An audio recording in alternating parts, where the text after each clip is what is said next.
নমস্কার বন্ধুরা, আমি আশা করি তোমরা সবাই ভালো আছো এবং সুস্থ আছো। আজকে আমরা ত্রিপুরা চ্যানেলের এই ভিডিওটিতে তোমাদের কিছু গুরুত্বপূর্ণ বিষয় নিয়ে কথাবার্তা বলবো, অ্যাজ ওয়েল এস আমাদেরও কিছু পয়েন্ট ছিল ডিফারেন্ট এক্সামের উপর, সেটা নিয়ে কথাবার্তা বলবো। আশা করি ভিডিওটি তোমাদের ভালো লাগবে। If you like the content of Tripura channel, definitely will share and subscribe. তো সবচেয়ে আগে তোমাদের মধ্যে 70% কমেন্ট সেকশনে আমাদেরকে জিজ্ঞেস করে যে স্যার আপনাদের পেইড ব্যাচ কীভাবে জয়েন করবো, আপনার সাথে কীভাবে কানেক্ট হবো। দেখো, 3 ওয়েতে তোমরা আমার সাথে কানেক্ট করতে পারো। একটা হলো ফেসবুকে ইনবক্সে, তো ফেসবুক যে আমার প্রোফাইল আছে সেই প্রোফাইলে তুমি ইনবক্স বা মেসেজ তুমি আমাকে করতে পারো, সেটা আমাদের অ্যাবাউট মি সেকশনে দেওয়া আছে। সিমিলারলি তোমরা যদি কেউ ইনস্টাগ্রামে প্রেজেন্ট থাকো তাহলে ইনস্টাগ্রামে তুমি আমাকে করতে পারো, সেটারও ইনস্টাগ্রামের মেসেজ যে আমাকে কন্ট্যাক্ট করতে পারো সেটারও লিঙ্ক যেটা আছে আমাদের অ্যাবাউট মি সেকশনে থাকে। এবং মোস্ট ইম্পর্টেন্ট, মোস্ট প্রমিনেন্ট, যেখানে আমরা সব কিছু পড়াই, the largest community of Tripura experience, সেটা হলো আমাদের টেলিগ্রামে। We are closing in 7,000 subscribers and 4,000 in the chat rooms. Total 11,000 people are there. This is the largest community of experience in one single platform in Tripura. তো সেটা হলো আমাদের টেলিগ্রামে। তোমরা যদি টেলিগ্রাম অ্যাপটি ইনস্টল করো, তারপরে যদি তোমরা ত্রিপুরা চ্যানেল বলে সার্চ করো, তোমরা সেটা পেয়ে যাবে। তো this is also, Telegram has also verified our logo, তো it's an verified batch. Okay, তো সেই হিসাবে তোমরা 3টা দেখতে পারো, 3খানে আমার সাথে কথা বলতে পারো। সেটা প্রত্যেকটাই যে কোনো আমাদের ভিডিওর অ্যাবাউট মি সেকশনে, পুরোনো ভিডিওর যে কোনো অ্যাবাউট মি সেকশনে তোমরা সেটা পেয়ে যাবে। Now let's come straight to the point. Now let's come to some of your queries that you have asked me. সেটা নিয়ে আমি কথাবার্তা বলবো। তো সবচেয়ে সর্বপ্রথম কোয়ারি তোমাদের ছিল যে স্যার কম্বাইন 3 মেইনসের উপর আপনি কিছু ইম্পর্টেন্ট টপিকস দেন। আমি ওপেন সোর্সে তোমাদেরকে ইম্পর্টেন্ট টপিক দিয়ে দিয়েছি। তোমরা ইউটিউবের যদি তোমরা কমিউনিটি ট্যাবে যাও তাহলে তোমরা পেয়ে যাবে লাস্ট যে টপিকটা, সেটার মধ্যে আমি অনেকগুলো most important current affairs as well as ত্রিপুরার টপিক দিয়েছি। সেটা পার্ট 1, পার্ট 2 আমরা ব্রেইনস্টর্ম করছি, সেটাও আমরা দিয়ে দেবো। তো যারাই তোমাদের কম্বাইন্ডের জন্য প্রিপারেশন করছো মেইনসের জন্য, তো তোমাদের জন্য এই প্রিপারেশন করাটা খুবই important. So that is point number 1। Point number 2 হলো, দেখো কম্বাইন্ডের যে মেইনসটা হবে সেটা ডাইনামিক হবে, এটা আগেও বলেছি আমি। নর্মাল যেরকম কোয়েশ্চেন আসে সেটা আসার চান্সেস খুব কম। যেমন নর্মাল চলে এলো যে নীরমহলের উপর ডিসক্রাইব করো কিছু, তারপর তোমাকে বললো যে মাতাবাড়ির উপর ডিসক্রাইব করো কিছু, সেগুলো আসবে না। কিন্তু এগুলিকে একটু কারেন্ট অ্যাফেয়ার্স বেসড আসবে, যে অনারেবল পিএম যে রিসেন্টলি মাতাবাড়িতে ভিজিট করেছিলেন, কেন ভিজিট করেছিলেন, উনি কী উদ্বোধন করেছেন, ঠিক আছে, তো এটার সিগনিফিকেন্স কী ফর ত্রিপুরা ট্যুরিজম, এরকম কোয়েশ্চেন আসবে। তো আমরা এটা নিয়ে খুবই তাড়াতাড়ি একটি ভিডিও করব, some of the most important questions or most important areas combine 3, যেগুলো তোমাদের পড়া উচিত, সেগুলো নিয়ে আমি কথাবার্তা বলবো। তো দ্যাট ইজ পয়েন্ট নাম্বার 1। তো কম্বাইন 3 এর যে আমি লিস্টটা দিয়েছি সেই লিস্টটা ডেফিনেটলি পড়বে, দ্যাট ইজ পার্ট 1। পার্ট 2 আমি একটা লিস্ট দেবো after the puja vacations, so that you will be able to prepare. Now coming back to SI exercises উপর what we are doing next is that আমরা SI exercises উপর current affairs এবং basically জিকের একটা master video দিচ্ছি। সেই master ভিডিওটি আমি অলরেডি কম্পাইলেশন শুরু করে দিয়েছি। After the Puja vacations, after the Dashami is over, that is after October 2, that video will float. ঠিক আছে, তো go through that video, that will B a very interesting video. এবং আমি সেখানে সেই ইম্পর্টেন্ট কারেন্ট অ্যাফেয়ার্সগুলোকেই প্রজেক্ট করব যেগুলো পরীক্ষাতে আসতে পারে। তো that is point 1। Point number 2তে we will again do a master video on essay, report as well as writing, not precis, letter writing. So এই 3টা এরিয়ার উপরই আমি একটি মাস্টার ভিডিও দেব তোমাদের, যাদের আগের ভিডিওগুলি তোমরা দেখোনি। প্রথমত আমি একটা কথা এখানে বলে রাখি, already for combine 1, combine 2, combine 3 আমরা অলরেডি তোমার essay, letter, precis as well as রিপোর্টের উপর কিছু খুবই গুরুত্বপূর্ণ ভিডিওস দিয়ে দিয়েছিলাম, ঠিক আছে। সেই ভিডিওগুলি 2020 থেকে 2022-তে আপলোড আছে। তোমরা যদি আমাদের চ্যানেলে গিয়ে তুমি যদি সার্চ করো লেটার রাইটিং, তুমি যদি সার্চ করো এসে রাইটিং, তুমি যদি সার্চ করো report writing, even precis writing also যদিও নেই, তাহলে তোমরা কিন্তু আউটলাইন পেয়ে যাবে, অনেকগুলো ভিডিও পেয়ে যাবে যেখান থেকে you can prepare well. Puja holiday though I will really not want কে তুমি পুজোর হলিডের মধ্যে পড়াশোনা করো। সেই হিসাবে everyone needs to have their personal time, enjoyment time during the Puja holidays. But আমি বলবো যে যদি তোমাদের প্রিপারেশন করতেই হয় বা একটু শুনতেই হয়, ওই ভিডিওগুলি শুনতে পারো। আরেকটা মাস্টার ভিডিও আমি নিয়ে আসছি very soon. So that is about SI exercise, যেটা নিয়ে আমার তোমাদের সাথে কথাবার্তা ছিল। এসআই এক্সারসাইজের জন্য আমি অনেক ইন্টারেস্ট শো দেখছি, আমাদের টেলিগ্রাম গ্রুপে অনেকে জয়েন করছো, তোমরা ইমিডিয়েটলি জয়েন করতে চাও।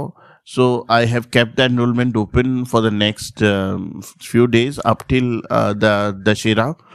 তো তোমরা যারা এনরোল করতে চাও, you can join the Telegram channel and you can enrol in the Telegram group for sub inspector of excise. তো সেটা হলো আমাদের queries regarding excise. Now let's come to some of your most important queries. আবার তোমাদের মধ্যে অনেকের query হলো Tripura civil services, Tripura police services বেরোচ্ছে কিনা। ডেফিনেটলি বেরোবে গাইস, উই আর হোপফুল কে এই বছরই Tripura civil services, Tripura police services বেরোবে। জাস্ট গিভ আস সাম ব্রিদার না। এখন তোমাদের ব্যাপারটা হলো, এখন তো পুজো হলিডেজ চলছে না, পুজো হলিডেজের পরে after the Lakshmi Puja only we will be able two get a hold of it. By the way, congratulations to those senior computer assistants under the Department of Treasuries যারা তোমরা পেয়েছো। গতকালকে তোমাদের পোস্টিং দিয়ে দেওয়া হয়েছে। I think offer letter you need to submit by 10th of next month। তো সময় আছে, কিন্তু আই উইল সে কে প্রথম দিনই যেদিন ওয়ার্কিং ডে আছে তার মধ্যেই সব কিছু করে জয়েন করে নিও। Do not join on separate dates, ঠিক আছে। তো সেটা হলো point regarding senior computer assistant. এখানে আরেকটা কথা আমি যে তোমাদের সবার সাথে বলতে চাই, সেটা হলো তোমরা আমাকে একটি ইম্পর্টেন্ট কোয়েরি করেছো, দ্যাট ইজ রিগার্ডিং যে sir what should we do. Actually 2-3 জন আমাকে করেছো, sir what should you prepare during Durga Puja. আমি একটা জিনিস বলবো, দেখো আমাদের প্রিপারেশন খুবই দরকার। আওয়ার মানে for an experienced being in touch with preparation is very much important, সেটা আমি খুবই মানি।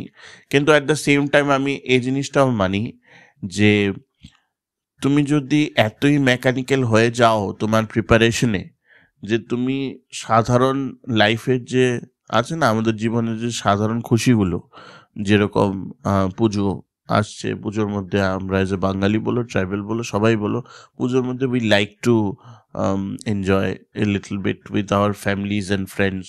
আমরা যদি সেসব করা বন্ধ করে দিই না, তাহলে কি হবে, we will start to suffocate from inside. So do not suffocate from inside, ঠিক আছে। 4 দিনের প্রিপারেশনের কারোর কিছু এসে যায় না। 4 দিন তুমি ভালোভাবে এনজয় করো, and we will also close all the batches of Tripura channel from 28 to 2nd। তো 4 দিন তোমরা এনজয় করো, enjoy to your fullest. But after the day, মানে after Dussehra, next day onwards you start preparing, ঠিক আছে। তো that would be my first advice to all of you. However, having said that, যারা তোমরা এসটিজিডির প্রিপারেশন করছো বা যারা তোমরা কম্বাইন 3 এর প্রিপারেশন করছো, তোমাদের যদি মনে হয় কিছু করতে হবে, তাহলে just preparing during the day time for 1 or 2 hours and then in the evening enjoy, ঠিক আছে না। 24 ঘন্টা থাকে guys in a day, 24 hours in a day is not less, ঠিক আছে। আমি ঘুমোতে যাই রাত্র 11টার সময়, আমি সকালে উঠে পড়ি 5টার সময়। And right now I'm doing a video and the time is what 6:12, ঠিক আছে। আমি অলরেডি মানে 5:15টার সময় বেরিয়ে হেঁটে চলে এসেছি, এক রাউন্ড দিয়ে এসে, while I was walking today, I had this idea যে তোমাদের সাথে কি ভিডিও করা যায়।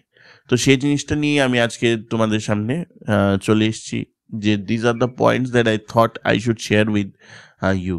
তো এটা হলো আরেকটা কোয়েরি, তোমাদের আরেকটা কোয়েরির উত্তর যেটা আমরা দিয়েছি। নেক্সট, তোমাদের মধ্যে আরেকটি query, it is again regarding SA exercise, যেটা অনেকে তোমরা জিজ্ঞেস করেছো যে স্যার কিছু এসএ লেটার টপিক দেন। দেখো, টপিক দেওয়া it's not okay right now. 5 মাস বাকি আছে, before 1.5 months of the exam we will definitely give you the topics of the exam for essay, letter as well as report. আমি এখন তোমাদেরকে যে কথাটা বলবো সেটা হলো, এখন র্যান্ডম এসে, র্যান্ডম লেটার, র্যান্ডম রিপোর্ট যেগুলো তোমরা অনলাইন রিসোর্স থেকে পাও সেগুলো প্রিপারেশন করা শুরু করে দাও। And the point here to note is যে তুমি যখন প্রিপারেশন করবে regarding the essay, report and letter, you should have 1 or 2 things in your mind. The first thing is that কে প্রথমেই তুমি ইংলিশ গ্রামারের ব্যাপারে ভাববে না বেশি। What you need to know is that you need to have this habit of writing. এই habit of রাইটিংটাই কিন্তু অনেকের নেই। দে ফিল লাইক আরে আমি পারছি না, আমি 2 লাইন পরে পারবো না। প্রথমে তো তোমার যে মনের ভাবটা সেটা ফরমেশন করে, সেটাকে খাতায় লেখা উচিত। ফর এক্সাম্পল, আমি যদি এরকম একটা টপিক পারি যে globalisation is a bane or a boon. Bane কথার অর্থ হলো এটা নেগেটিভ ইম্প্যাক্ট এবং বুম কথা হলো পজিটিভ ইম্প্যাক্ট, ঠিক আছে? তো আমার তো আগে লিখতে হবে যে গ্লোবালাইজেশন জিনিসটা কি, কেন গ্লোবালাইজেশন ইম্পর্টেন্ট, আজকে গ্লোবাল ওয়ার্ল্ডে কি কি অ্যাক্টিভিটি হচ্ছে। তো গ্লোবালাইজেশন হলে পজিটিভ সাইডগুলি কি, ম্যান টু ম্যান কানেক্টিভিটি বাড়ে, কালচারাল কানেক্টিভিটি বাড়ে, টেকনোলজিক্যাল ট্রান্সফার হয়, এক্সেট্রা এক্সেট্রা। আবার গ্লোবালাইজেশনের পেরিলস বা নেগেটিভ সাইডগুলি কি, ফর এক্সাম্পল গ্লোবাল ওয়ার্মিং হতে পারে। আরও অনেকগুলো এরকম সিচুয়েশন আছে, যেমন the access to war and all, এইসব জিনিস, access to modern warfare, all those things. তো এইসব জিনিস যে তুমি ভাবমূর্তিগুলি, সেগুলিকে তোমার তো স্ট্রাকচারাল সেন্টেন্সে লিখতে হবে। তো first have this habit of writing. লেখা যখন হ্যাবিট হবে, তারপরে থেকে সেকেন্ড হবে দেখতে হবে যে আমার English grammar, basic English grammar, is, was, being, তারপর অ্যাবাউট, এইসব জিনিসের মধ্যে আমার সাবজেক্ট ভার্ব এগ্রিমেন্টের মধ্যে আমি লিখতে ভুল করছি কিনা, ছোটো ছোটো জিনিস যেগুলোকে কারেক্ট করতে পারি। থার্ড হলো আমি যে জিনিসটা লিখছি সেটা প্রাসঙ্গিক কিনা। তারপর 4 নম্বর হলো আমার হ্যান্ডরাইটিং সুন্দর কিনা, আমি সুন্দরভাবে শুরু করতে পারছি কিনা with the quote and for an essay, whether I am able to start with the quote and whether I am able to end with the quote or not. তো এইসব জিনিস নিয়ে ভাবতে হবে, এইসব জিনিস নিয়ে প্রিপারেশন করতে হবে, ঠিক আছে? তো যারা যারা এই লাইনে প্রিপারেশন করছো ওদের ডেফিনেটলি ভালো প্রিপারেশন হচ্ছে, এবং habit of writing is most important for clearing SI exercise. এই জিনিসটা আমি তোমাদেরকে বললাম। নেক্সট, তোমাদের মধ্যে অনেক এমপ্লয়িরা আমাকে কমেন্ট করেছে স্যার ডিয়ারনেস অ্যালাউন্সের ব্যাপারে একটু কমেন্ট করুন স্যার। 3% দিয়ে দেওয়া হয়েছে, টোটাল নাও আই থিঙ্ক 33 + 3 36%। আপনি তো 10% বলেছিলেন। অ্যাকচুয়ালি দেখো, I am also little bit surprise. প্রথম কথাটা যেটা আমার পার্সোনাল বক্তব্য, and I don't want to corner anybody, এটা হলো ডিএ কিন্তু গিফট নয়, ডিএ ইজ এ রিকোয়ারমেন্ট। কারণ ইনফ্লেশন আমাদের স্টেটে যেটাকে বলে চাল ডালের ইনফ্লেশন কিন্তু অনেক high for a middle class person. আমি যদি আমার স্টেপল ফুড হিসাবে ফিশ ধরি, যেটা প্রত্যেক বেঙ্গলি এবং ট্রাইবেলদেরও স্টেপল ফুড, তো কিন্তু আমার অ্যাভারেজ যদি আমি ইনফ্লেশন ইন্ডেক্স দেখি, দ্যাট হোলসেল প্রাইস ইন্ডেক্স, সেটা কিন্তু অনেক হাই, ঠিক আছে? তো সেই হিসাবে আমি যদি দেখি whether I am able to justify the salary or not, I don't think so we are able to justify the salary. That is point number 1। এটা জাস্ট আমার ভাবভঙ্গি, I am not politically affiliated, আমার যেটা মনে হচ্ছে সেটা আমি তোমাদেরকে বলছি।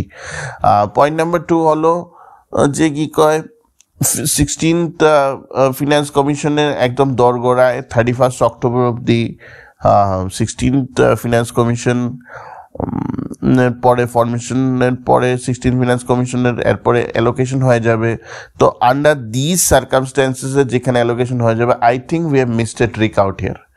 This was the time for us to actually push for the maximum percentage of DA, ঠিক আছে? But maybe the think tank knows better than me. I cannot comment on what logic the DA was given, whether it was an afterthought or not. I felt it was an afterthought হয়তোবা probably এবার হয়তোবা initial প্ল্যানিংয়ে DNS অ্যালাউন্সটা ছিল না as we were predicting, and anyway the news পেপার্সকে তো ভরসা করাই যায় না। সো ইনিশিয়াল প্রেডিকশনে হয়তোবা ডিএটা ছিল না, কিছু প্ল্যানিং ছিল, but at the end of the day probably to satisfy the employee needs and demands, maybe the honorable CM has declared it. এটাই আমার মনে হয়েছে, because otherwise it could have been declared beforehand only, ঠিক আছে না, beforehand only the DNS allowance could have been declared. But যাই হোক, এখন whatever has increased না, এটা তো রিভার্স ব্যাক হবে না। So I request the state government to think about this. দেখুন, ক্যাগ রিপোর্ট বলছে যে আমরা revenue surplus state, but different corners of administration বলছে যে আমরা অনেক বাজেটারি কনস্ট্রেন্ট আছে। তো ক্যাগ রিপোর্ট কি মিথ্যে কথা হবে, নাকি সাডেনলি আমি যে ন্যারেটিভটা, পলিটিক্যাল ন্যারেটিভ যেটা আমরা কমন মাসের সামনে মানে ছড়িয়ে দিই, তো এটা করে তো বেসিক্যালি লাভ হবে না, ইন দ্য লং রান এটা লাভ হবে না। And I felt this was it. I mean, this was the time in which we should have been able to give that much DA, যেখানে আমরা পরে গ্যাপটা মানে ফুলফিল করতে পারতাম। এখন তো আমার মনে হচ্ছে যে যেহেতু এইচসিবিসিও দোরগোড়ায়, দিওয়ালিতেই মোস্ট প্রবাবলি এইচসিবিসির চেয়ারম্যানও ডিক্লেয়ার হবে, তো সেই হিসাবে তো things are not looking great right now, frankly, at this point of time. তো আমার সেটাই বলার ছিল। তো let's hope K October November সেশনে things will improve and maybe most probably will be getting better DA. তো আশা করি ভিডিওটি তোমাদের ভালো লেগেছে। If you like the content of Tripura Journal, definitely please share and subscribe. Thank you.